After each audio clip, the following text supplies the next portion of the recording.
yourself in and get ready. Here we go.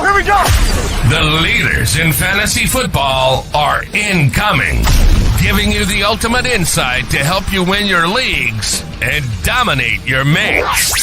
You're now listening to the Insight NFL Show with your hosts, Guns and Maverick. Welcome to the NFL. Let's go.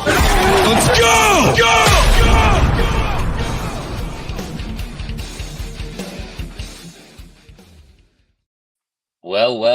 Welcome back to the Insight Fantasy Sports podcast for the NFL fantasy football season. We have officially got through our first NFL Red Zone Monday morning. We've got through 15 of the 16 games in week one, and football is back, and it is back in a big way. I'm Nathan from Supercoach Guns, and with me as always is Matt, aka NFL Maverick. Matt, what time did you wake up this morning? Mate, I'm fucking tired. I had an alarm set for 2:55. I do have Jamar Chase in a league, so I just wanted to make sure that he was playing, ready to go. I was that excited. It was like Christmas for me. I actually woke up at 2 a.m.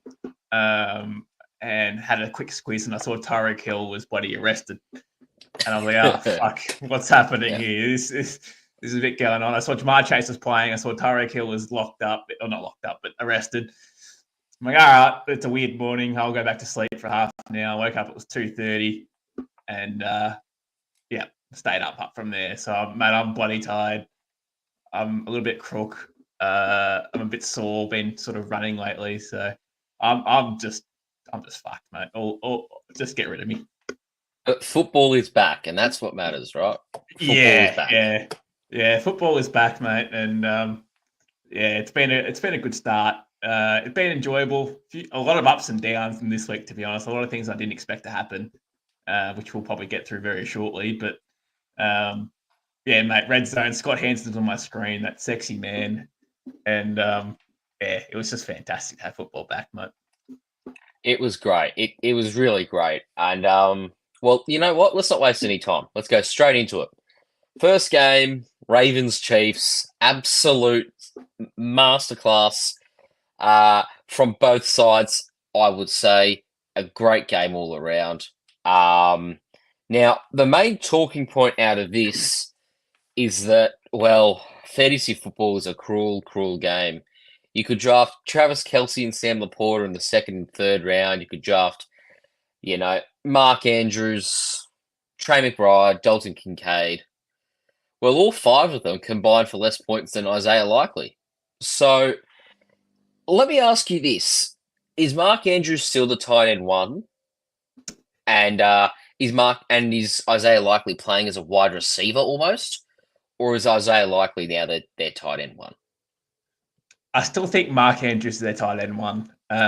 He's coming off that injury, and he got in a car crash over the summer as well. So they're probably just easing him back into it and not really just smashing him with workload in week one. But in saying that, Isaiah Likely is a damn good football player, and he can play deep. He can play out wide. He can play as a tight end. He's probably one of the best chess pieces you can use. So, if we're talking waiver wire later on, that man will be featured. He will be featured a lot. I'm sort of the opinion that we're looking. I sort of view him as kind of a wide receiver in this offense, right? I don't really think he's the tight end. He's not doing much blocking. Like, just watching the game, Mark Andrews was lining up at left tackle a lot as well. Like, they were using him really as a blocking tight end, and they marked him pretty heavily. So, I'm not worried if I'm a Mark Andrews owner, but if Isaiah Likely is available in your league, well, we'll get to that later, but he's probably the number one addition, or at least in my opinion. I don't know about you. Well, they probably need Likely to be more involved in the offense, because even just watching the game, it was Zay Flowers that was featured a lot. But outside of Zay Flowers at wide receiver, there really wasn't anyone else helping him out. Bateman was there, but he wasn't there. And other than that, there was nothing else there at all. It was Justice Hill was pretty active in the passing game. So yeah, they sort of need likely to be more involved in the passing game. He's a big boy with very athletic for his size. So yeah, that'd be one to watch moving forward, mate. But I really did like Zay Flowers and how they were using him. He was pretty unlucky to only score 6 or 7 points in the end. He probably should have had about 15 or 16. I mean, he definitely got missed in that second last play for that touchdown. That should have been hit. But mate, he got had 10 targets. He was heavily involved. Yeah, well, I'll get the official numbers up here. We're talking 6 catches on 10 targets for 37 yards and 2 carries for 14 yards. So we're talking, 51 yards from scrimmage and 6 catches, 11.1 points. You're probably, if you're an owner, you're thinking, okay, we could have been better, but for a guy that got a lot of screen passes and reverse sweep runs, it's not bad because they can get blown up very quickly, and you could have 3 catches for 3 yards in those sorts of scripts. I thought you go. He came up against McDuffie as well, who's obviously one of the best corners in the league. So they, I think Zay Flowers is fine moving forward. I think he's going to be actually really explosive. He was juking defenders left, right, and centre, or trying to anyway. So, mate, I really liked how they were using him, and I think moving forward, he's going to be a good fantasy piece moving forward. Now, speaking of fantasy pieces and high value ones, Derrick Henry, I think we call that a mixed debut for at Baltimore. 13 carries is a bit unders, but they were playing catch up a fair bit in the third and fourth quarter, so you can probably excuse it. Not as efficient as you'd like on the ground, but we're here for touchdowns, right? And he did have a rushing touchdown. I don't think he's a top 12 candidate. That might be a bit overreactionary, but he'd need to have a career high in touchdowns probably to get top 12 with this sort of usage. Yeah, mate, that first drive that they had, you were thinking, shit, this could be the best duo in football. It was electric, wasn't it? It was fuck. They just moved the ball in those bloody run option plays that they were running. You weren't too sure what was happening. But no, he's going to be very up and down. I think you're right. I think it hurts him that he's not really a pass catcher. So unless they're belting teams, which they probably will at some point, he'll be very fantasy relevant for high-end RB1 numbers from those big blowout games because he'll probably have 2 or 3 touchdowns. Yeah, I was going to say, if they're dominating in a game, he's probably got north of 20 carries for 100 yards and a couple of touchdowns, right? Yeah. But he's just going to be volatile, right? That's the nature of Derrick Henry at this point in his career. He's not peak Derrick Henry anymore, but he's still a high-level running back. The other thing I mentioned on the Chiefs side of things is their 2 wide receivers and how contrasting they are. So we've got Rashee Rice, 7 catches on 9 targets for 103 yards. He sort of seems to be taking over from Travis Kelce as Mahomes' safety blanket, in my opinion. Yeah, playing, which we thought in preseason, playing in the slot, and that proved to be true. He was just dominating, to be honest. Yards after catch, he was very good too. So, and then you got Xavier Worthy, who, I don't really know what to think of Xavier Worthy, huh? He only had 4 targets for the game, but 2 touchdowns. Yeah, one being a carry. Yeah, so 1 carry on one of those I talked about with Zay Flowers, but one of those reverse sweep plays. 1 carry for 21 yards and a touchdown. My gosh, he looked very electric on that play, I must say. He was so fast. That 4.21 40 speed, it's football speed as well. And then 2 catches on 3 targets for 47 yards and a touchdown. Look, if the Chiefs are, I think it's a bit like we talked about with Derrick Henry, right? Big boom or bust vibes. I think you could copy and paste here for Xavier Worthy in games where they're all over their opposition, because Patrick Mahomes just loves to throw and the Chiefs love to go with that. They're not just going to run with Isaiah Pacheco for 30 times a game. when they're on top. They're still going to throw the football. I'm a bit nervous for him, though, if I'm being honest. Like, it's only one game, but the usage of 4 targets does scare me. If he doesn't have those 2 touchdowns, he's scoring like 3 points. So, is he going to be one of those boom or bust players where you start him for either 3 points or 30 points? I just don't know what to expect out of Xavier Worthy, but the offense is going to be bloody electric. That's what I do know. So the ball's going to be pinging around left, right, and center. We don't know who's going to be the guy. They got Hollywood Brown that's probably due back next week or the week after, but give or take. So that's going to be a whole new other option there for him. So, yeah, if you're a Mahomes owner, I think moving forward, he didn't have the best fantasy game. I think it was like 15 or 16 points he scored, but it wasn't the best fantasy game. But I think he's still a safe option moving forward. Yeah, I mean, 20 of 28. 291, 1 touchdown, 1 pick, couple of carries, and a reception. So, I'm not concerned if I'm a Mahomes owner at all. I'm actually pretty happy with, how that really game good defense. Went. And they've got a very good defense, and there's a lot of upside to this offense. Just finally, Lamar Jackson, the dude looked quicker than ever. 16 carries, 122 yards on the ground, and then 26 completions on 41 attempts, 273 yards, and a touchdown. We didn't talk much about Lamar Jackson this preseason. He slimmed down. Obviously, he's got Derrick Henry alongside him, and it has definitely contributed to, I suppose, his running ability and a lack of defenders marking him because you've got a Derrick Henry on the field. It's definitely improved his output on the ground. Is he going to break fantasy football this year? He could, yeah. I'd like to see more rushing touchdowns out of him if he is going to break fantasy football. But hey, there isn't why he can't. Well, because I say it's only, but we're talking 880 yards in 16 games. And he's running, and he's done that again. He's done 122 yards against the Chiefs. If he goes out and has 880 yards for the remaining, 16 games, which isn't easy, I understand that. But if he does that, we're talking 1,000 rushing yards. Yeah. For a quarterback in a top-tier offense where he'll get to close to 3,500 yards, that's QB1 locked up. Yeah. Right.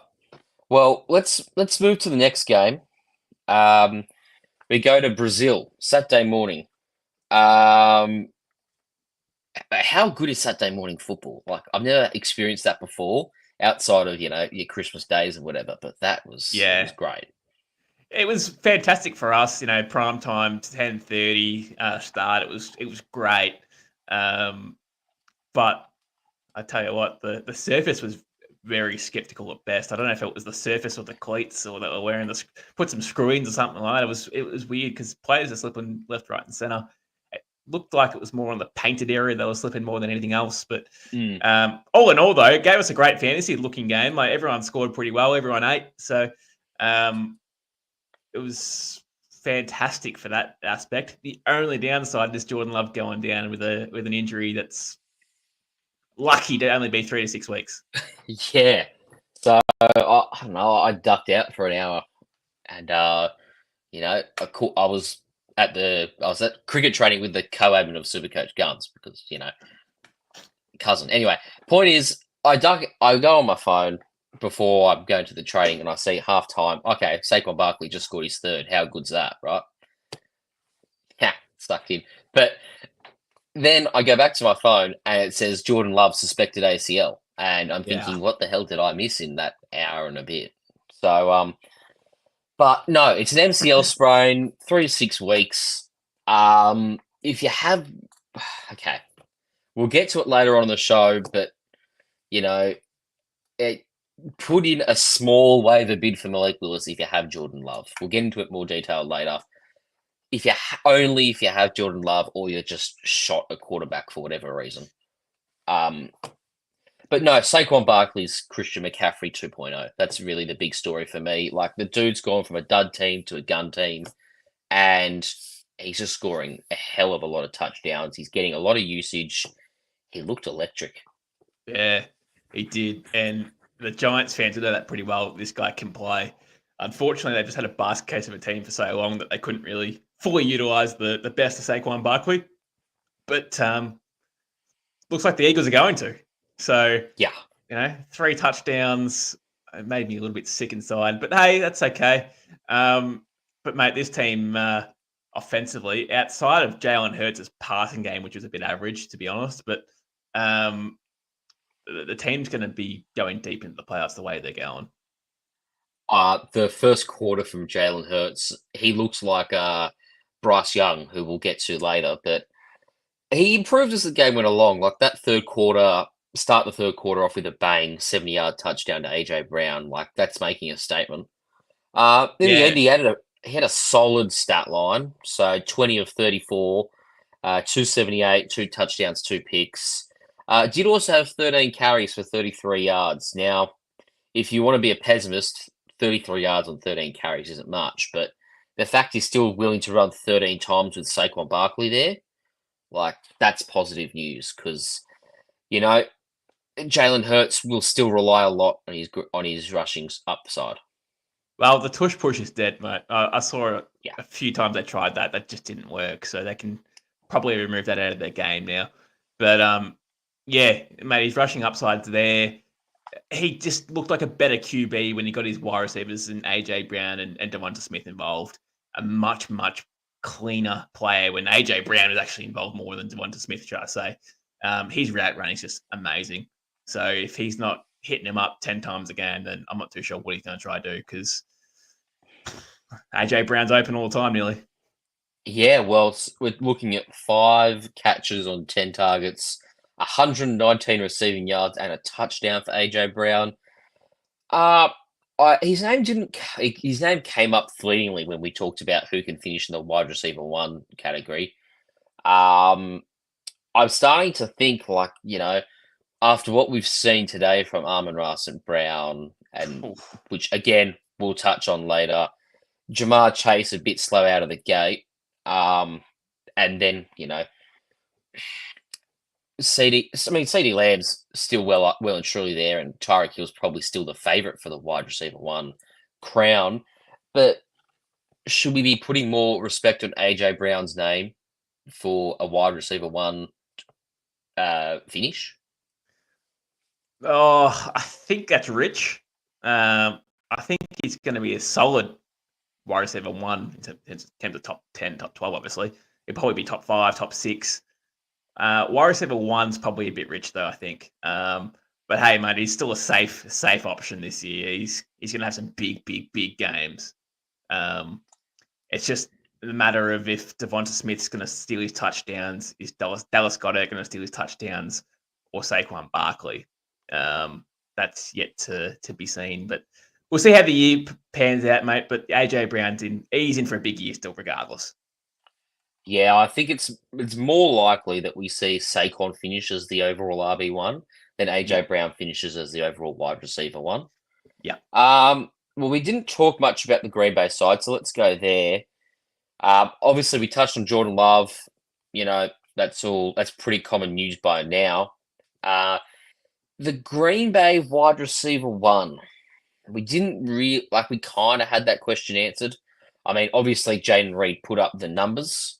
1 carry, 33 yards and a touchdown, 4 catches on 6 targets for 138 and a touchdown. Romeo Doubs did still see more targets. Now, he didn't do as much with it. So that probably tells you that, well, in whatever order, Jaden Reed and Romeo Doubs are the 1 and 2, or the 1A, 1B, however you want to say it. There's clearly a gap between those two and Christian Watson and Dontavian Wicks. Dontavian Wicks put up donuts, and Christian Watson was saved by the touchdown. Yeah. But Jaden Reed's probably my wide receiver 1 in this team. Fuck, it's a shame that Jordan Love went down, man, because Jaden Reed was seriously going to break out this year. I said it out in the preseason. I thought this guy would, and he showed me everything that I loved about him. He was just raw pace, like seriously, get him out in the open field and he's gone. So I just don't think Malik Willis is going to be able to support Jaden Reed for the next let's say 6 or so weeks, unfortunately. But mate, seriously, it's going to kill everyone there in terms of receiving corp. Josh Jacobs might be the beneficiary. He'll probably get more carries, I'd imagine, because they want to protect Malik Willis and possible turnovers. So we'll see how Josh Jacobs goes. But I wasn't really too impressed with Josh Jacobs until the second half. He was really, really bad in that first half. Couldn't find any holes at all. And just couldn't go anywhere, really. I wonder if he was a severe victim of the dodgy turf, because it looked as though once he came back out in the second half, I don't quite remember if he changed his cleats or not, but he was certainly getting a lot more traction and really bursting through the gaps in the O-line a lot better than what he was in. Well, he wasn't in the first half period. Like, he was going at a yard per carry, right? Emmanuel Wilson didn't have a problem. Yeah, well, I mean, 4 carries, 46 yards, and then 2 catches for a couple of yards as well. Like, was Marshall Lloyd, was he coach's decision in terms of him not being active? Yeah, but I don't think he was healthy regardless, to be honest. Yeah. Okay, well, there's something to monitor there. I think for those with Marshall Lloyd, temper expectations, because if Emmanuel Wilson is running at 10 yards a carry and not really taking work off Josh Jacobs, then I don't think a rookie with a bum hamstring is going to do it. Yeah. And, mate, moving forward, I just have no faith in starting any single Packers receiver with Malik Willis. It's such a shame, but I just don't.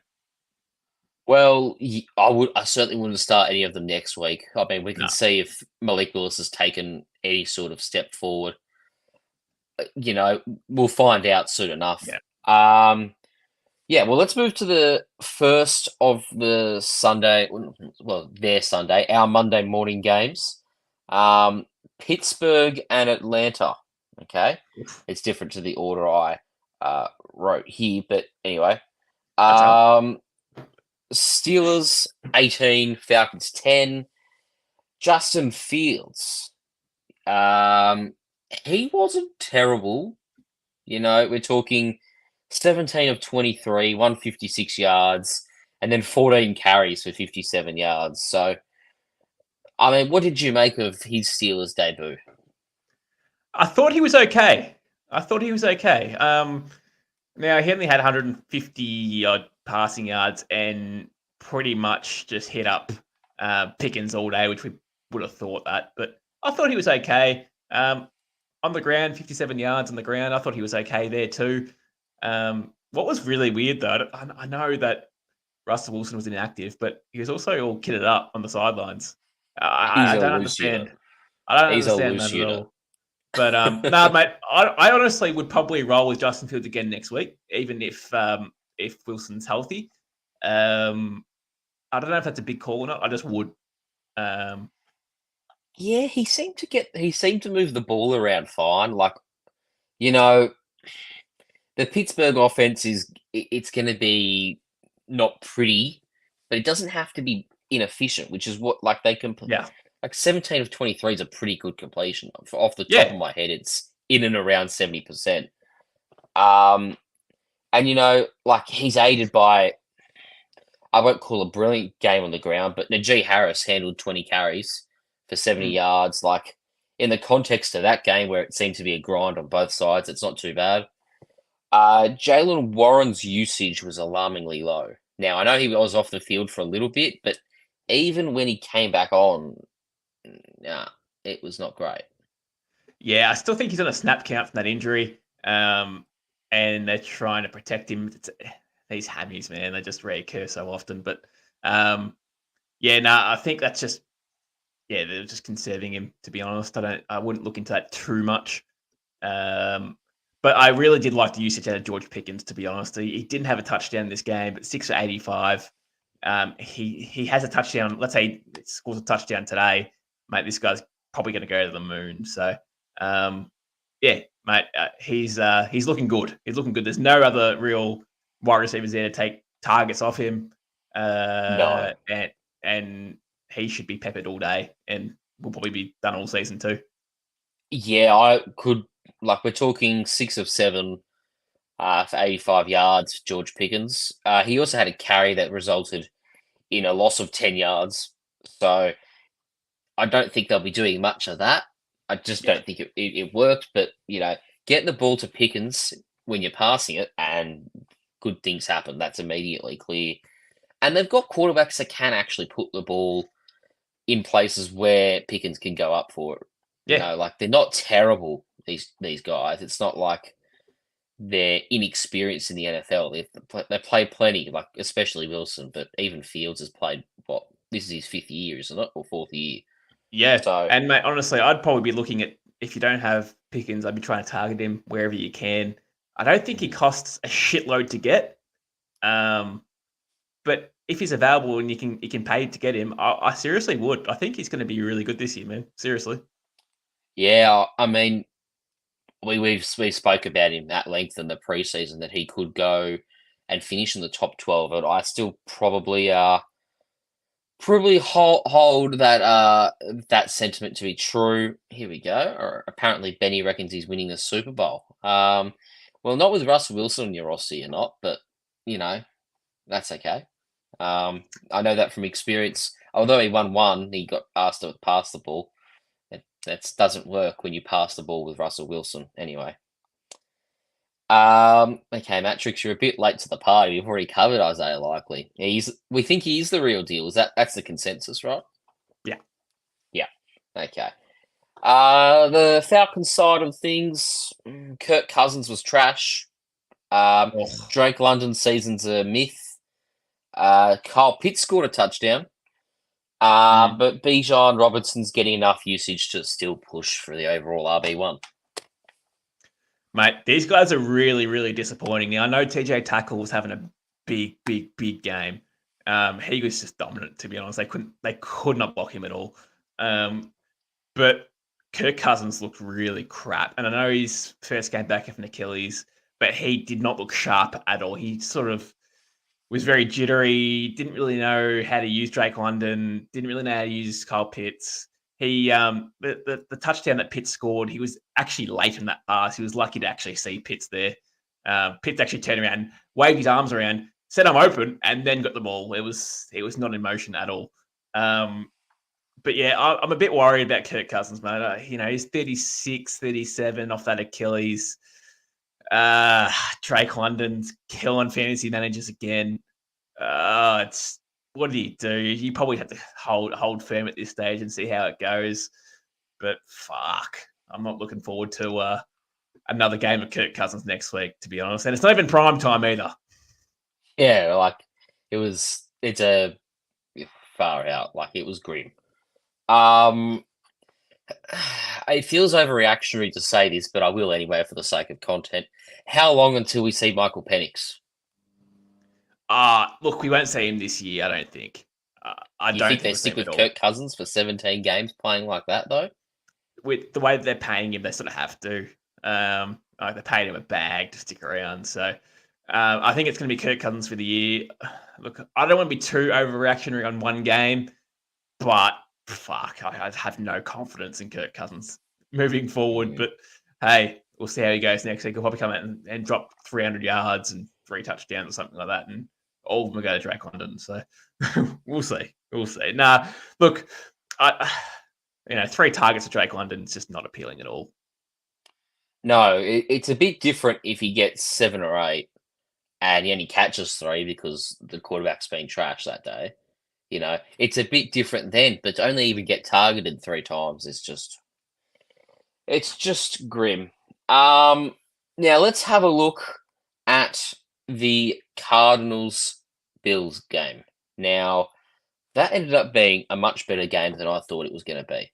Oh. However, it wasn't a good game for the 4th overall pick, and he's officially This man was a bona fide scrub. He can't play. No disrespect whatsoever, but I'm sorry to tell everybody the truth.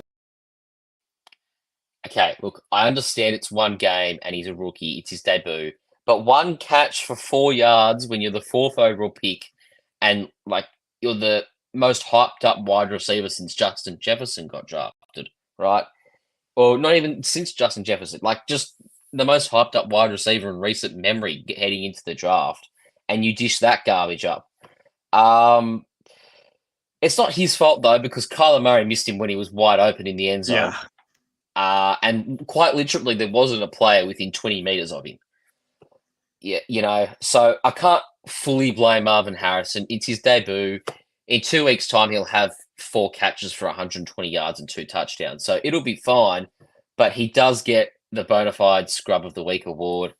Thank you for the support, Benny. Yes, I couldn't hold back on bringing Stephen A. Smith into this as well. What were your thoughts on this Cardinals offense? It really did flow through James Conner today, I thought. Yes, it did. I would have loved to see the Bills defense come out and go the old too small celebration when he missed Marvin Harrison. He was wide open. So I would have loved that celebration. Too small. But look, it is what it is, mate. He couldn't really separate, it seemed. The Bills defense and secondary isn't that strong at all. They lost Poyer as well, and they've got bloody DeMar Hamlin out there somehow, and he bloody did a job. But it was disappointing. Greg Dortch, I thought, in the slot was quite good. I thought Kyler Murray as a whole was okay. Wasn't great, wasn't shit, but he was just okay. But it was really the James Conner show at the Cardinals today. But that's also going to mean he's due for an injury too. Oh, yeah. So that leads me to this next question. I suppose from what we saw today, when they didn't have James Conner on the field, it was kind of a split backfield. So Trey Benson saw all the rushing work outside of James Conner, 3 carries, 13 yards, indifferent on that. But Amari DeMarcado saw 2 catches for 26 yards. So I don't think it's the Trey Benson show necessarily if anything happens to James Conner. I think he's the lead back, but Amari DeMarcado is not going to disappear. He's clearly going to be involved enough where it's not all Trey Benson. And Kyler didn't run as much as I thought he would. Yeah, and honestly, mate, my biggest disappointment was if you can't use Marvin Harrison Jr., the number 1 wide receiver, then at least Michael Wilson's getting involved. And, he scored in the first drive of the game, I'm pretty sure. If it wasn't the first, it was the second, and used very early, and then didn't touch it again. So, I don't know, like Trey McBride was okay. It was just weird. It was just the Dort show, really. So Trey McBride, 5 catches on 9 targets for 30 yards. The positive thing there is the 9 targets. He's still looking his way. It just didn't happen for him today. I can live with that if I was a Trey McBride owner. I'm not going to lose sleep over in this week where tight ends just did not score well at all. Like, I'm not losing sleep over a tight end getting 9 targets, right? Speaking of tight ends, mate, I just want to mention bloody Kincaid, same shit.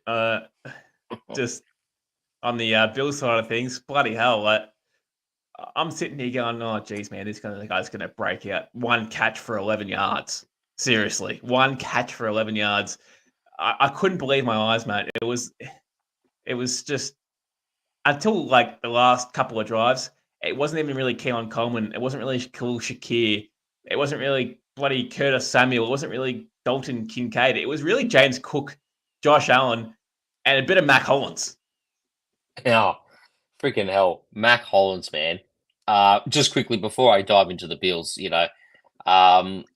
Ben has claimed that he talked about Greg Dortch being the wide receiver 1, and we laughed. Well, I'm going to gaslight him here. You never said that. I don't remember you saying that. There's no proof of that. So and if you did, I'm still laughing. Yeah, I'm still laughing. It's one game. It will never happen again. Trust. No, we look. It really was Josh Allen and James Cook. That was the entirety of the Bills' offense. I mean, sure, Khalil Shakir saw some ball, 3 catches, 42 yards, and a touchdown. It wasn't too late. But it wasn't till late, as it was for Keon Coleman. they're going to take. It's going to be a slow. It's going to be a slow start to the year for them passing because, well, quite frankly, they don't need to all that much because Josh Allen will just do it all himself. And if it's not Josh Allen, they trust James Cook. Yeah, I was a bit disappointed with James Cook in a way too. I thought, actually going to this week, I thought he'd be a top-end RB1, just based off the Cardinals' shitty defense, or should I say run defense as such as well. But 19 carries for 17 yards, 3.7 yards per carry. That's not really too impressive. Like, the volume's there, but the yards per carry isn't that impressive at all. He didn't score a touchdown. You know, he had 2 last year. He didn't score a touchdown on a really shitty defense as well, which was disappointing. But if we're talking volume, we know it's going to be the James Cook show all the year. So at least you know what you're going to get from him. Yeah, that's right. And I think his floor is very high. And in this Bills offense, his ceiling will still be quite high itself. Yeah. I think it'd just be his touchdowns are going to be in the form of receiving touchdowns. So I think rushing touchdowns, you can put Josh out. You can lock in Josh Allen for double-digit touchdowns again. I think so. It's just the way it is, and you know, he's the one guy. There's probably 5, maybe 5 guys I could see that actually can finish as the top end overall QB1. It might even be 4 or 3 after this week, but he's one of them. Lamar Jackson's one of them, and you know, I still have Mahomes and even my Smokey Anthony Richardson in there as well, which we'll get to later on. They're probably the 4, and they probably will remain the 4. I don't think anyone's breaking into that category this year. Let's go to what I thought would be quite a good game and ended up being quite a bad game. The Tennessee Titans and the Chicago Bears. Well, Caleb Williams didn't live up to the hype in his first game. 14 of 29, 93 passing yards, a 2-point conversion, and 5 carries for 15 yards. It was, I mean, he obviously had some growing pains, more than I thought he would. But, you know, he won, and he's the first quarterback drafted first overall to win since the early 2000s. And, I mean, to be honest, that's all that matters from a Chicago perspective. They won. Yeah, and that, again, I've only ever known the Bears for defense and special teams, ever. But hey, look, it's his first game. I'm not really looking into it too much, but 14 of 29 for 93 yards. Yeah, yuck. What was really interesting, though, was Keenan Allen and Adunze were pretty much splitting time between those two. Like, I think they had 40 snaps each. Was it? Yeah. Well, yeah. So one had 43, one had 38. Yeah, right. So pretty much splitting time between them, and DJ Moore was obviously was fine, but I don't know if they were worried about Ken Allen's injury, but he was out on the field quite a bit. So that's one to monitor moving forward. And the usage of all 3 of these weapons. I don't know what to really get out of them. I think obviously DJ Moore's number 1, but if Ken Allen and Adunze are doing that, then Ken Allen might not even be a start in most weeks. This is the interesting thing. Keenan Allen was targeted 11 times this game. 4 catches on 11 targets for 29 yards. I mean, the end result's not great, but the 11 targets probably keeps him in your starting lineups for a little while yet. Well, I mean, look, if the completion percentage goes up, points are going to go up with it because he doesn't have Keenan Allen doesn't regularly have that much disparity between catches and targets. DJ Moore, as you say, is the wide receiver 1 still, though. And I wasn't really impressed with what I saw on the ground from the Bears. DeAndre Swift, 10 carries, 30 yards, no catches. In fact, there was no catches by any running backs. I I wonder if that changes next week, considering how low Caleb Williams' completion percentage was, though. Yeah, they had nothing in the running game at all, didn't they? It was just yuck. They pretty much used 4 running backs as well, and none of them could really get anything going as such. But yeah, Swift, I don't know. He could be back in the doghouse again.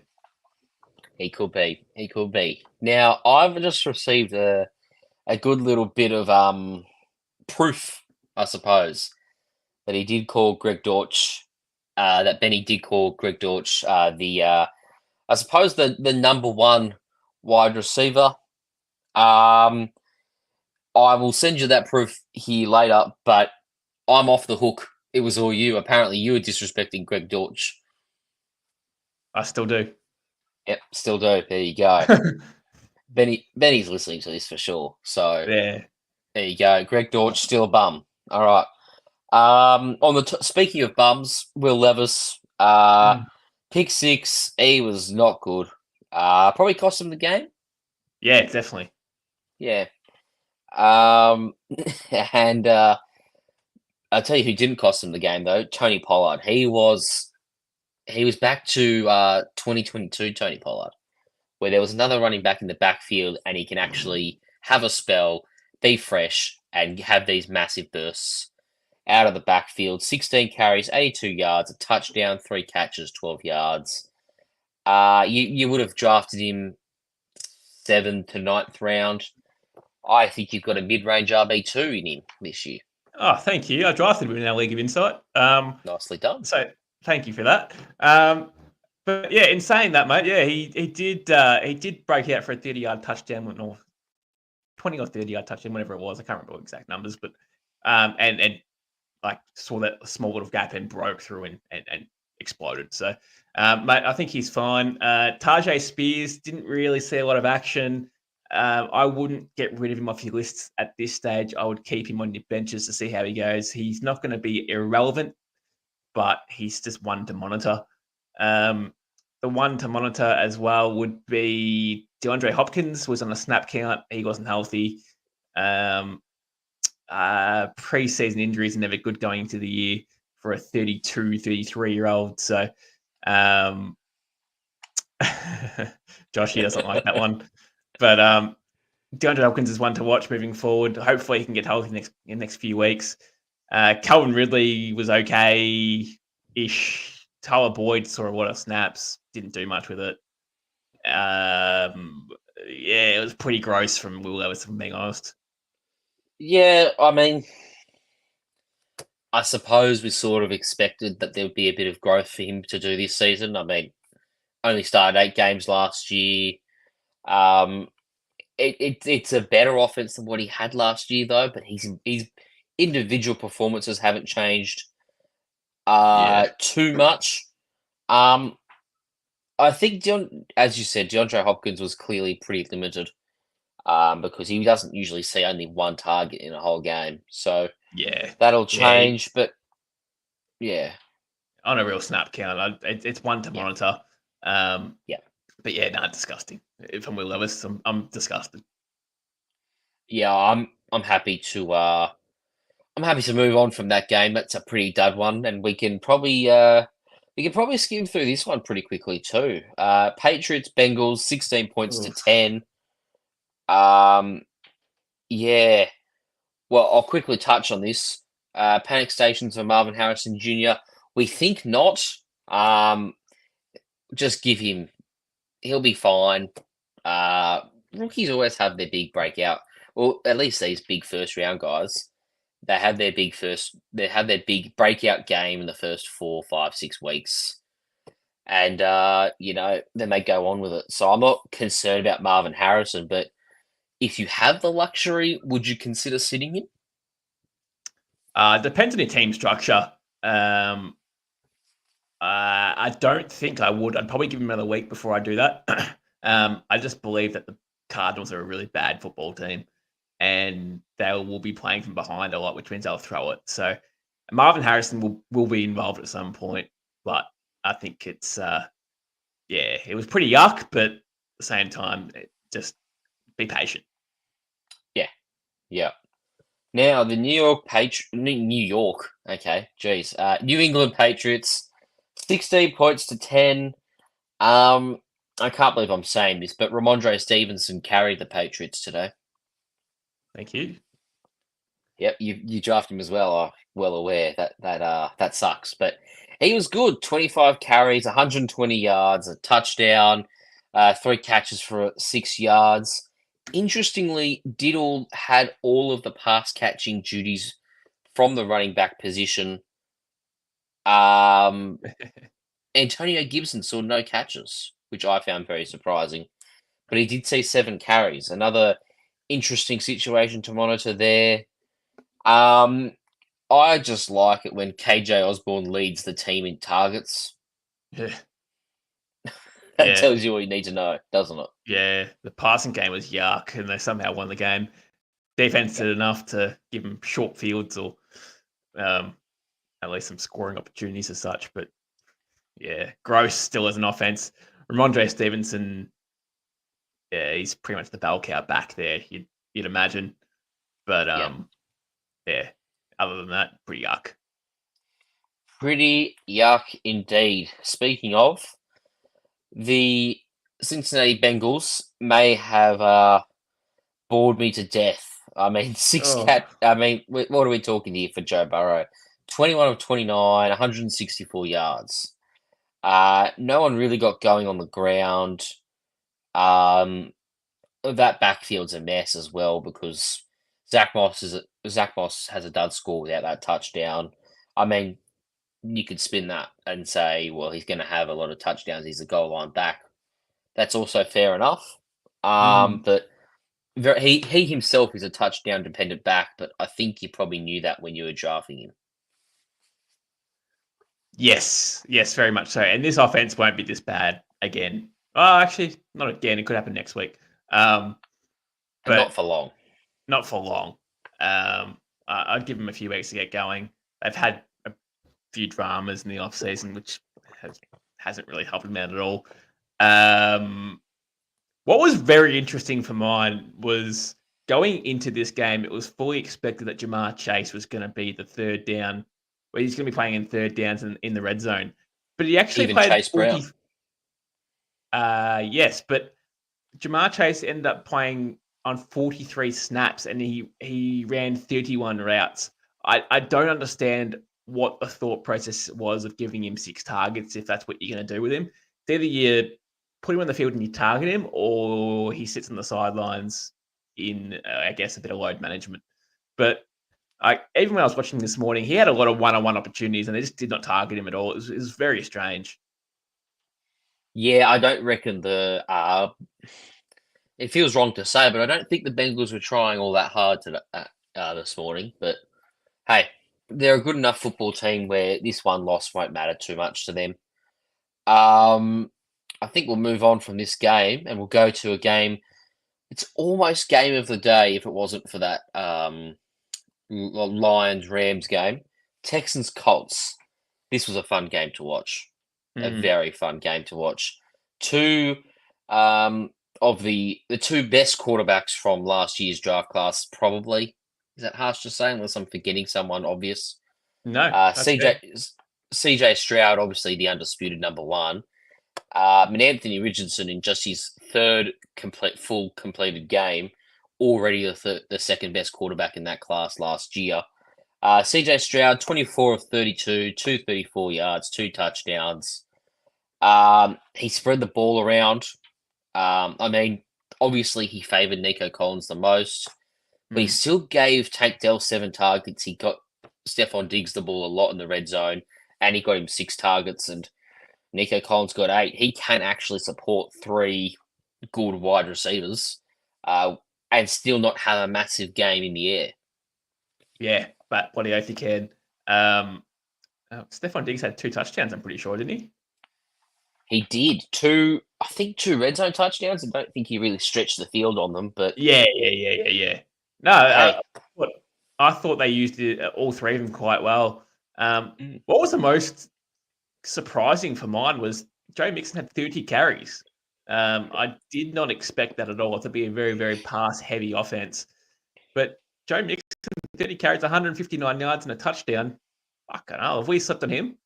I didn't, but yes. Like- I've been drafting Joe Mixon because he's been falling like. There was a few different draft strategies you could play around. You could go with 2-gun wide receivers, grab a tight end quarterback, and then you're looking at Kamara, and then at times Mixon's fallen to round 6, and you'll say, what league are you playing in? Well, that says more, it says a lot about the people around me fading Joe Mixon. But yeah, I mean, look, anytime a running back gets 30 carries, Yeah. it's serious stuff. Now, I don't think that's sustainable. I think that was their way of controlling the tempo of the game, and it worked because they won. Because if you gave, from what we saw from this Colts offense, if you gave them too much time with the football, it doesn't matter how little passes they were completing, they were always going to come up with a big play on every drive. Anthony Richardson might have had 3 50-yard passes, and 2 of them went for touchdowns. Like Alec Pierce had 3 catches for 125 yards and a touchdown. Like the Colts offense, although Anthony Richardson's a volatile passer, the big plays are always going to be there. And I think that's something to be excited about for Colts fans. Yeah, in saying that, it was funny, right? I was watching this morning, and there were some plays like that 56 or was it 70-yard touchdown to I think it was Alec the Pierce. first one was 70, yeah. I think it was 70. I'm like, fuck, like that's amazing, that pass. Like that was like big time. Flat-footed Yeah. 70-yard bomb. And then I think it was the next drive or the drive after that, he just completely missed AD Mitchell, and he should have hit him. And then he missed him again. Like that was 2 certain touchdowns, and he just overthrew him. Like, I mean, look, he's only young and he'll learn, but Jesus, man, like he had to be hitting those. It was wide open. But anyway, it is what it is. What I did really like was his rushing touchdown. He didn't try and truck the bloke. He tried to move the bloke. Yeah. Now, that's fine. And it looks like he's learnt in a way not to put his shoulder down and ram it through someone. But, mate, he's ceiling. He could have a 35-point game soon. Well, he wasn't far off it today. 27 points, if he completes that pass to AD Mitchell for the touchdown. Yeah. That's the 35 points. And he probably wouldn't have broken 300 yards. Yeah. So like I won't drag on too long, but Anthony Richardson, I saw what I wanted to see. Also, like he ran enough, but didn't overdo it. I think 6 to 8 carries is the sweet spot for him. Just preserve your body enough so that your shoulders can throw those massive bombs downfield. Because man, those passes were special. I mean, it's going to be a weird offense, right? Like AD Mitchell, 1 catch, 2 yards. That's disappointing. But then you look at the projected wide receiver 4 in Alec Pierce, who has 3 catches for 125 yards and a touchdown. I tell you what, I reckon AD Mitchell's the wide receiver 4 when Josh Downs comes back. Yeah. No. I think Alec Pierce has shown enough that we're talking a real field stretcher. And also you can ease AD Mitchell in that way. Yeah, but AD Mitchell should have had 2 touchdowns himself, man. He really should have. I think that's a bit harsh. I think that's very harsh. But hey, we'll soon find out. Yes. Overall, again, that was one of my favorite games, seeing those 2 quarterbacks go head to head. Yeah. The Jaguars and the Dolphins. This game also had a very close finish. 17 points to 20 in favor of the Dolphins. Gotta say, their running game left a lot to be desired, sorry. But their passing game was on point immediately. Yeah, and when you have Tyreek Hill in the house, that's sort of what happens, right? You let him loose, bang, gone. Jalen Waddle, you let him loose, bang, go on. Devon A-Chain, you let him loose, bang, go on. Like, it's such a good offense, but, Tua, 23 or 37, it's okay, but 338 yards for a touchdown is quite nice. So, the run game's a bit interesting, mate. I don't know what they're doing there. Like, Raheem Mostert, 6 carries for 9 yards. He was terrible.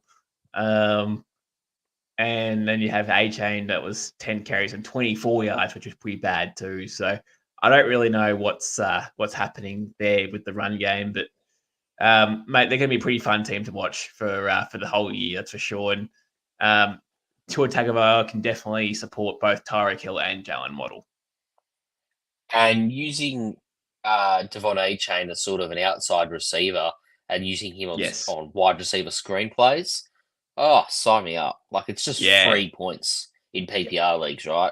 So the dude, he had a rushing touchdown and 24 rushing yards, but he also had 7 catches for 76 yards on 7 targets. Like, so 23 fantasy points, and he was probably under par in terms of his actual job, if that makes sense. So I might be overreacting, but I still think an overall RB1 finish is well within his capabilities if he's that efficient as a pass catcher, because he will have his massive games on the ground. Yeah, he will. He will. He definitely will. Safe option. And look, second year too, they're going to be using him more and more and more. They're just trying to work out his strengths and weaknesses. So, mate, perfect. Now, with another second-year running back that had much higher workload than what we thought was Tank Bigsby. So we talked about Travis Etienne being a very high floor, possibly one of the safest the safest second round running back you could get. I'm not so sure anymore. I mean, it's not good when he probably got outshun on the ground by Tank Bigsby, Travis Etienne. So Bigsby went 12 carries, 73 yards. Travis Etienne, 12 carries, 44 yards and a touchdown. Couple of catches for Etienne. I don't think you're going to see Bigsby get any catches, but I'm hoping this was a one-off. I mean, we'll find out soon enough, but this is slightly alarming. Yeah, especially Etienne. I don't know if you saw that play where he had that, I think it was a 10-yard carry, and he fumbled on the goal line while the ball got batted loose from behind. You got to protect that. 2 hands on the ball. You got to protect that. One to watch. I mean, Etienne really should have had 2 touchdowns today, and his score would have been really nice. He would have scored 18 points, 19 points, something around there. But yeah, other than that, Evan Engram was pretty poor. One catch of 5 yards. Coming off that preseason game, I thought this guy would be electric, but he was everything but electric. But again, I know we've been creaming over this guy in the preseason, but Brian Thomas Jr. is legitimate. 4 catches, 47 yards, and a touchdown. I think his number's going to get better and better as the year goes on. Is he already the wide receiver 1 on this team? Probably. Yeah. He's close enough. He's a 1B, maybe. Even still, 1B for a guy you were drafting in triple digits at ADP. Yeah. Like, it's a hot take. It's a hot contender for steal of the draft because the dude's got massive upside. I reckon he would have been a much higher draft pick had he not had Malik Neighbors on the same offense. You know, and yeah, I'm looking forward to the Brian Thomas domination at Jacksonville. How cold was Tyreek Hill's celebration, by the way? That was brilliant. That was brilliant. That's some all-time stuff. Yeah, I'll remember that one for a while. This was rough. This next game, Panthers Saints, 47 points to 10. We said on the Thursday night preview the Saints should win comfortably if they turn up. Well, they did more than just turn up, didn't they? I mean, far out. Derek Carr turned it on. 19 of 23. That completion percentage is crazy stuff. 200 yards, 3 touchdowns, and a couple of carries for 13 yards.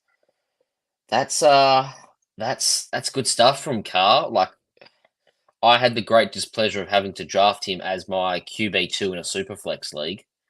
And I started him this week against the Carolina Panthers, got 21 fantasy points. It's the small wins that matter, right? Yeah, and you know what's fucked? You know what really gets my gears grinded is bloody.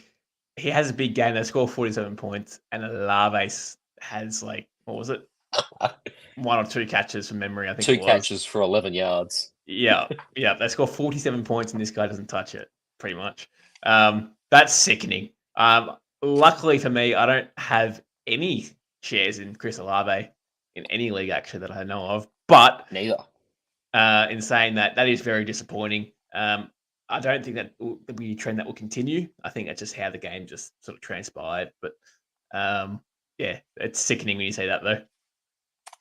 It is. I tell you what's not sickening.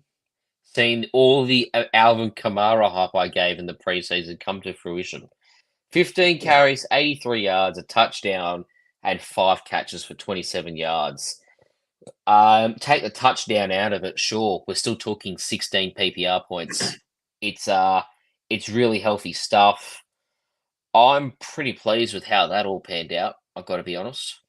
Yeah, absolutely. The only thing you probably don't like is the junk time TDs that Jamal Williams got over instead of Kamara. Is probably the only bad thing because Kamara could have had a massive, massive game if he got those touches. But all in all, Kamara very, very safe, involved, and that's what we want out of him, really, isn't it? That's absolutely right. Obviously, Rashid Shaheed had that big touchdown play early on in the game. You were hyping him up. You were hyping him up. I love Shaheed. Now, I suppose we better talk about the other team in this game. Oh, God, do we have to?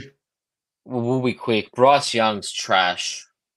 I had some hope, but he's broken now. I know he's got a new OC and he's going into his second year.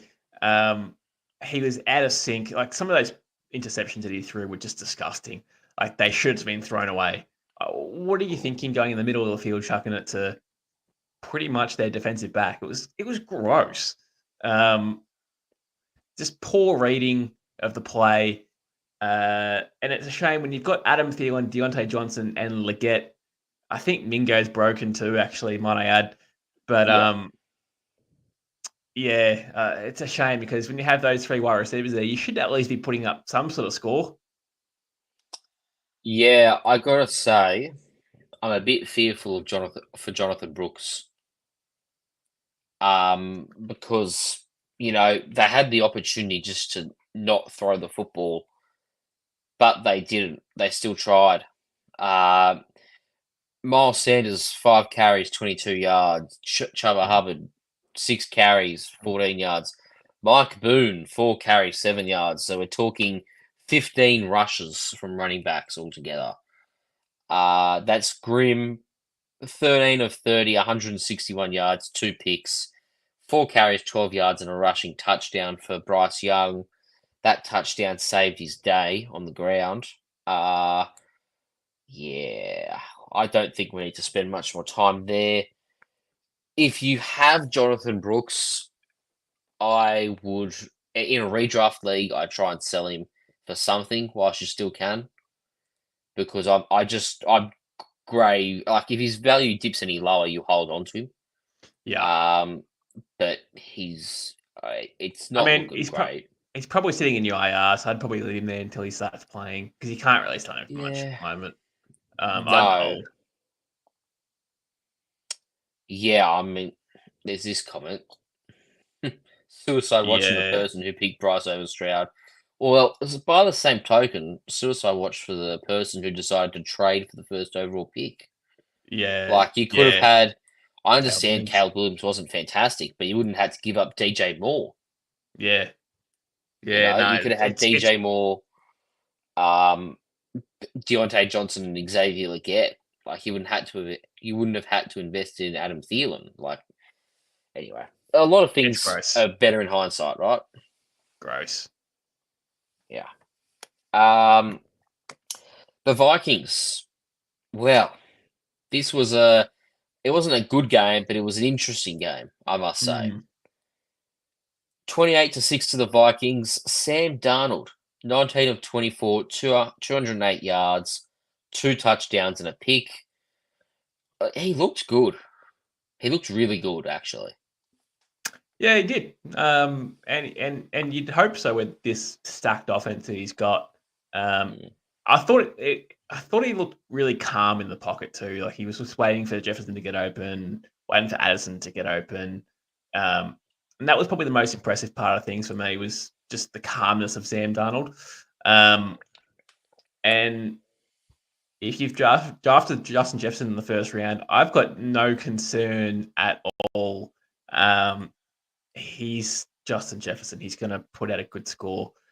He's the reason why he's now the second highest top paid player in his position. But he is a bona fide elite player. He's gonna get some targets. He's gonna catch the ball. He's gonna score some touchdowns. That's Justin Jefferson. So, albeit against the shitty Giants, but it doesn't matter. Yeah, like it's more so the fact that I don't think he had an incomplete. Sam Darnold didn't have an incompletion until late in the second half. Yeah, he was on a roll. Yeah, we won't waste too much time. Jefferson was good. Aaron Jones nearly had 100 rushing yards, so that's good for him. We look over at the Giants. Malik Neighbors, 5 catches, 66 yards. Probably roughly as involved as we thought he'd be on debut. However, Wan'Dale Robinson seeing 12 targets is ridiculous. Yeah, it is. Danny Dimes sucks. Yeah, Danny Dimes sucks. He's a terrible. I saw a video after the game, and there was fans that stuck around, believe it or not, after the game just to boo and heckle him after the game, coming out of the going into the car. It was gross. Like they're so done with him. $40 million a year, and they're just done. It's fucked. Like this guy was that pick 60 through was disgusting as well. But hey, if we're talking about Malik Neighbors over the course of the year, don't panic. He's gonna be fine. There's no way Danny Dimes can be that bad yet again. That was all time bad, but I don't think that can be done again. But look, it's just put that week past them and move on. Yep. The backfield, I mean, no one really did well. Devin Singletary, 10 carries, 37 yards. Had 4 catches, which I found interesting for 15 yards. Eric Gray featured a bit. Tyron Tracy featured a bit. Yeah. Moving on. Now we move to the 6 o'clock games, I suppose. And J.K. Dobbins is back from the dead. That was so surprising. I did not expect that at all. Now, I know the OC has come from the Ravens, so he's come and recruited Gus Edwards and J.K. Dobbins. That's the guys that he used last year. Dobbins for half, I suppose. But yeah, I was really interested to see how they're going to use J.K. Dobbins. And, mate, 10 carries, 135 yards and a touchdown. That's great. That's great. Yeah. Really disappointed with Gus Edwards. I thought he'd be a lot better, and he really wasn't. Yeah, so that was it was pretty dark from Gus Edwards, pretty grim, I should say, rather. And I mean, it's an overreaction to say this is J.K. Dobbins' backfield, but I know which one. Like, if I was a J.K. Dobbins owner, I'd get a feel to see what people are offering. And if you think someone's really overpaying, I think you take it because he's very injury prone. Yeah, but he was the explosive back today. Like he had a bit of zip to him. And Gus Edwards was everything but that. And especially playing in a Chargers team now, when he was playing the Ravens, they had a better offensive line, and that's not the case at the Chargers. So, he should not be in any fantasy lineups or starting lineup, should I say, at all, until he starts proving his worth. Yeah, agreed. On the Chargers side, I'll quickly touch on Lad McConkey, 5 catches, 39 yards and a touchdown. Led the team in targets. I think that's right. Yes, it is. Yes. Probably what we expected. What we didn't expect was for Josh Palmer to be the wide receiver 3 and Quentin Johnson to still get some sort of targets. He was okay considering how much he got. 3 catches on 5 targets for 38 yards. What else do I want to take away from this? Not much. Lane McConkey's the only one I'm interested in. Yep. Run heavy offense anyway. So, yes, if you're picking a wide receiver, it is Lad McConkey all day, every day. Yes, all day. But yeah, other than that, mate, it wasn't really much else out there for the Chargers to really like. It was a pretty damn boring game, to be quite honest. Yeah. Zamir White had a shocking first half, but an okay second half. Let's give that a bit of time, but the fact that Alexander Mattison looked good and he didn't, that's not a good sign. Coming into this season, especially coming into this season, should I say, I never would have thought that Alexander Mattison would out-snap Zamir White. I know Zamir White had that fumble and everything like that, but that was not on my bingo card at all. I know there's a lot of people out there that have drafted Zamir White to be their RB2 on their teams. I would be concerned if that's the case, because Zamir White, it's only one game, I know, but the offense looked gross, and Zamir White just couldn't break free at all. No. Yeah, I mean, Brock Bowers led the team in targets and catches. We think that's about right. 6 catches for 58 yards. It seems as though he'll be startable as your tight end, which I thought he was being drafted a bit early, but I think you got away with one there if you drafted him. He'll be solid. Yeah, up and down. Now, the Seahawks. The mighty, mighty Seahawks. We made Bo Nix look like a fool because he is one. Who in their right mind gives a rookie quarterback 42 pass attempts? Seriously. 26 of 42 for 138 yards and 2 picks. That is poor coaching from Sean Payton to give him 40 attempts. This Denver backfield's grim. No one's the winner. It's a committee. Yep. And same with Javonta. He was probably he'd be the first one drafted, obviously, in this, in all fantasy drafts. 8 carries for 23 yards, average of 2.9 yards per carry. Gross. Just really gross all around, to be honest with the Denver Broncos. Yeah, I did not have anything that they did today. Actually nothing at all. I can't say it's positive out of Denver Broncos at all. Yeah, it was pretty grim, I got to say, from the Broncos. Too many screen passes, I thought. It just got too obvious. Yeah, it was just gross. Like Sutton, they weren't really using Sutton. Oh, yes, of course. Devaughn Belly. Yeah. 8 catches for 39 yards. Now, we're talking a 26-year-old undrafted rookie that had 8 catches. So, we'll get to him a bit later in the show, but he's worth a sneaky little waiver bid if he's leading the team in that regard. Yeah. On the Seattle side of things, it was the Kenneth Walker show. I mean, look, I've got number 9's jersey on right now. How good. 20 carries, 103 yards, a touchdown, 2 catches, 6 yards. Could have had a second touchdown if it wasn't for a DK Metcalf holding call. I I thought the Seattle offense was really bad in the first half, but then really good in the second half. Yeah, even Geno Smith had that, what was it, the 30-yard 30 rushing yard touch. rushing Oh, yeah. touchdown. Yeah. But actually, we played this week, obviously, in the League of Insight. They actually saved me that touchdown. I actually started Geno Smith this week, and that saved my Yeah. balls. But yeah, DK Metcalf, mate. I expected a bit more coming into this week. He did have the best corner on him as well, which didn't help in Satan. Big lockdown corner. Yeah, mate, Kenny Walker, just to go back a step here,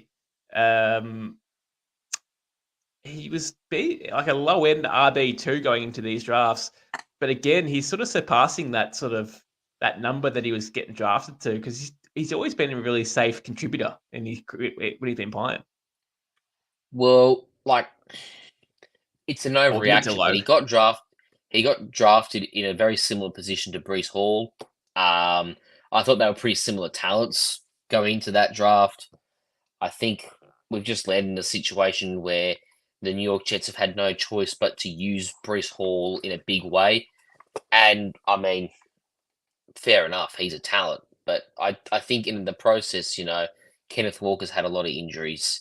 Yeah. But when he's been injury-free, I would say that he's rivaled Breece Hall. Yeah, and look, 20 carries, 103 yards, 5.2 yards per carry. It's solid numbers. That's solid numbers.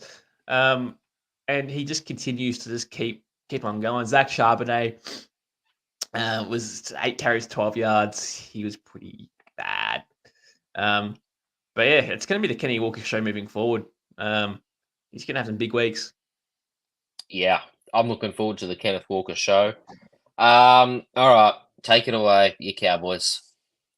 Oh, they just signed Dak for like $60 million a year, pretty much nearly fully guaranteed. So coming to the game, I was pretty bummed, to be honest. I didn't think he's worth $60 million a year, but hey, everyone's going to be worth something eventually. But mate, honestly, the Cowboys dominated. It was really one-sided for the majority of the game. They pretty much said going into the game that Zeke and Rico Dowdle would be a 50-50 split. Yeah, that's pretty much how it went down. I thought Zeke was the better back. He's going to be the goal line back too, so he's probably more fantasy relevant than Rico Dowdle. And look, I thought Zeke was actually quite good. He's not going to be the Zeke of all, but in saying that, if he gets goal line carries, he's going to be punching them in. So, yeah. He was pretty solid. I'm not inspired by that backfield at all. No. CeeDee Lamb still getting that massive volume that we saw from him last year, so that's encouraging. And Deshaun Watson sucks. Oh, doesn't he? Yeah. Oh, dude, that was bad. Like, that was really bad. Now, the Cowboys' defense was actually really good. Michael Parsons was probably if it's not him, it's TJ Watt for probably the defensive player of the week. It's one of the two, probably TJ Watt to be fair, but Michael Parsons was also really, really good too and very disruptive. They could not get anything going at all. He could not get Cooper into the game. He had Cooper wide open at midfield and couldn't even see him. So in that one play, I think it's trending around Twitter. You would have seen it, but mate, I'm seriously worried about Deshaun Watson. I'm seriously, seriously worried. He's probably got this year to prove that he's still a starter, and then he's done, right? Well, I'm not going to overreact. It's just the one game. Well, but is it just the one game? Because he's been doing this ever since he came back into the league. Yes, but I'm talking about this year. But yes, I agree. Like, even last year, he couldn't stay healthy. He's been a real bad pickup for the Browns. Like, they got booed off at halftime. That's how embarrassing they were by their own fans. But God, if he doesn't bounce back soon, he could be broken. Yeah, well, I'd say he just about would be, to be honest. Well, let's not dwell too long. So also want to note that in this game that David Njoku, high ankle sprain. Ooh, So that's let's yeah, that's not good. let's see how long he's out for. And on the other side, Jake Ferguson with a knee. So Yeah, two not not an top end tight ACL. ends. No. And he said he came out after the game and said I could have played if they needed me. So I don't know if that's good news or bad news, but that's two players to watch there in the tight end position because we thought those two would definitely be in the top 12, obviously. So that's two tight end ones that could go out for I don't know, 4 to 6 weeks. Yeah, I definitely lean towards them not playing next week rather than them actually playing. So Yeah. that's one to monitor. Now the Commanders and the Buccaneers, 20 points to 37 in favor of the Bucks. Baker Mayfield cooked. Yes. Yes, he did. Yes, he did. Mike Evans, I'm going to say this right now, has to be one of the most underrated players in fucking football. This guy just keeps on going, man. He just keeps on going. Two Yeah. tutties today. No one can guard it. He's going to have another 1,000-yard season probably. And he was going as a low-end WR2 in drafts. So if he's going to keep doing that, he's going to win fantasy leagues for people because he has these big, big, big games. So Godwin, 8 for 83 was really good too. I thought Rashad White was really good. The offense just cooked. Yeah. I don't think Jane Daniels. I think he's probably had the best quarterback debut of anyone in this draft class. Yeah, I will be back in just a sec. So you run through the rest of this game. Yeah, no worries. Yeah, look, in saying that, I wasn't really too impressed with the passing game of Jaden Daniels. I thought that his running game was special, like 16 for 88 and 2 touchdowns. Amazing stuff. That's what you want out of your fantasy QBs. But 184 yards, 17-24, I wasn't too impressed with. He couldn't really get he couldn't get Terry McLaurin involved at all. He had 3 targets. And going into this week, I actually thought Terry McLaurin was going to be the one that would be blowing up with a new QB. Tampa Bay aren't too good at stopping wide receivers, and I thought McLaurin would be that guy that would just go bonkers, and he did everything other than that. A non-factor outside of using running backs in the passing game. None of the wide receivers at all at Washington really did anything at all.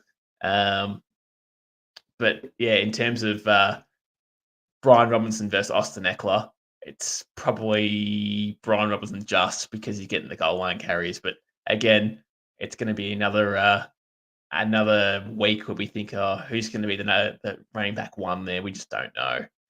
But in saying that, Jaden Daniels, as I said, it did have those 2 rushing touchdowns. He's going to be fantasy relevant just because of his rushing game alone. So, yeah, he's a safe, lower, high-end QB2 moving forward. But he's a rookie. He'll have growing pains. So we'll see how he goes.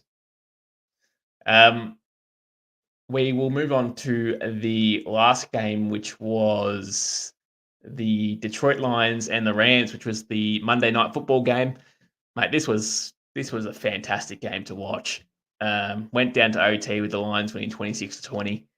And God, Amon-Ra St. Brown just could not get involved in the game at all. I know Guns earlier went with his biggest scrubber of the week being Marvin Harrison Jr. My biggest scrubber of the week would be Amon-Ra St. Brown because that was horrendous what he did. First round pick in pretty much every single draft, and he's putting up a 3. So, yeah, Amon-Ra St. Brown, Guns is my scrubber of the week. Oh yeah, that was he was pretty grim. I mean, I didn't think Jameson Williams would have as much of an impact as what he had on Amon-Ra. Obviously, too early to actually get a fair gauge as to what the distribution would be, but yeah, Jameson Williams looked really involved today. Have you talked about the Rams? No. All right. Well, I will give you our player of the week. brought to you by Stephen A. Smith as well. He's a bad man. He's a bad. So ignore the fact that replays twice, but Cooper Kupp, what the hell? He's back to 2021. We're talking 14 catches on 21 targets for 110 yards and a touchdown. The dude is immense. Now, obviously, this is because Puka Nacua left the game pretty early and didn't return with a knee injury, which is the big news from this game, I think. One to watch. I don't know the severity of it just yet, but I guess we'll know probably overnight how long he'll be out for. Blake Corum not getting involved in the offense at all was interesting because we all thought that Kyron Williams was going to be pretty much in the doghouse as such, but Kyron Williams was the running back one clearly, and there was no one else really taking work off him at all. Ronnie Rivers was the RB2, but he had 2 carries. Yeah, so we're talking Kyron Williams RB1 seasons in full swing. No one's really harming that. I assume you've covered all of the Rams? No, I haven't.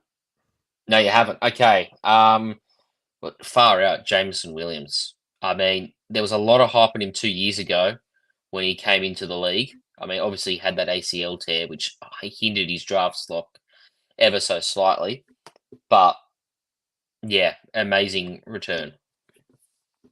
Yeah, it was, mate. And it's one to watch to see if he can keep this up. And is he going to be fantasy relevant where you can plug him into your starting lineups in bye weeks or when you need him, when there's an injury that comes up?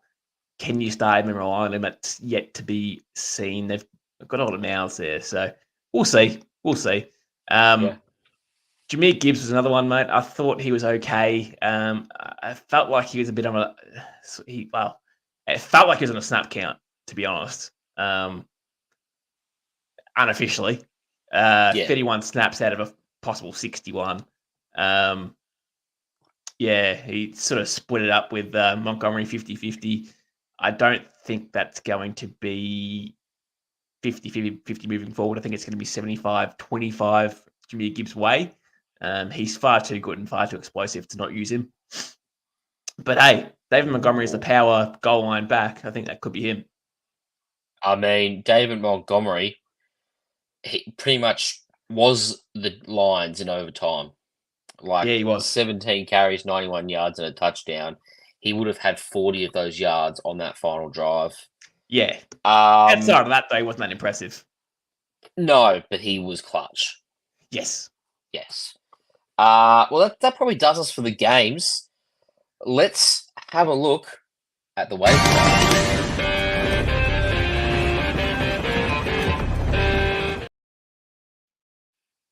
Here we go. Look at us with all the graphics today. Well, let's talk about the obvious one. Isaiah Likely. We think he's we're not overreacting too much, but we think he's definitely worth the number one priority on your waivers if he is available. Yeah. Tell me, we'll talk in percentages. Is 30% of your FAAB enough to get Isaiah Likely? Well, depends on who you've got, right? Now, if you own Jake Ferguson, Njoku, those likes, I would probably go a bit higher because you probably need Isaiah Likely. So I'd probably go 45 to 50% on someone like Likely because you're desperate. You need someone. Other than that, if you just wanted to put him on your bench, you could probably get away with trying to get him for 30%. I don't think you'll get him, but worth a shot. Yeah, I think everyone will flock to him. I'm probably looking at spending 40% of FAAB. There's a few spots where I'm pretty desperate at tight end. Like I know in our I think it's redraft. It might be redraft. I'm currently starting. What's the Chargers tight end's name? The orange-haired fella. Yes. Hayden Hurst. Hayden Hurst. Yeah. I don't think Isaiah Likely's available there, but if I was in that grim of a situation, I'd probably blow 60 to 70% on it. Yeah. Now, I talked about him when we looked at the Broncos, but Devon Vele, I mean, it's just because he led the team in targets and receptions, right?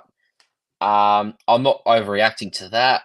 I think if you feel as though your flex options are a bit shallow, I'm dropping 10% to 15% of FAAB on him. Yeah, I'm not in that same category as you. I'm probably staying away from him.